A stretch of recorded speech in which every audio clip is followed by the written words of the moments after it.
Short title: Idaho, where the mountains were high but the ceilings were low.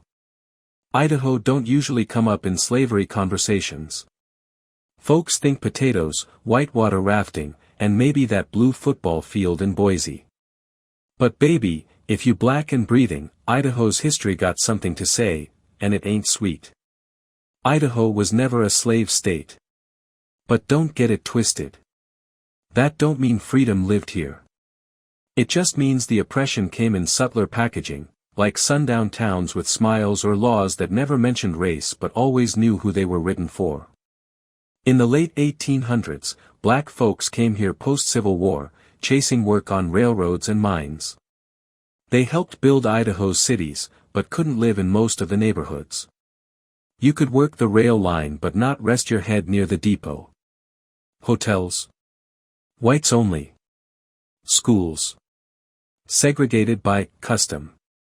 And if you asked too many questions, a sheriff or a shotgun would answer. Boise once had a thriving black community, but you'd never know it. They got pushed out block by block, name by name. And no, Idaho didn't have big lynching mobs like Mississippi. But don't mistake quiet for kind. Racism here wore flannel, smiled at church, and voted to keep your kids out of class with theirs. Let's talk policy. In 1921, Idaho passed a law banning interracial marriage. Didn't repeal it until the late 1950s. Meanwhile, the KKK had active chapters across the state, marching in parades and recruiting in small towns while pretending to be just community-minded folks. White supremacy wasn't hidden, it was hosted. And today? Black folks make up less than 1% of the population, but get stopped and searched at rates that don't lie. Idaho's prisons stay locking up black and brown bodies at a clip that ain't got nothing to do with crime and everything to do with control.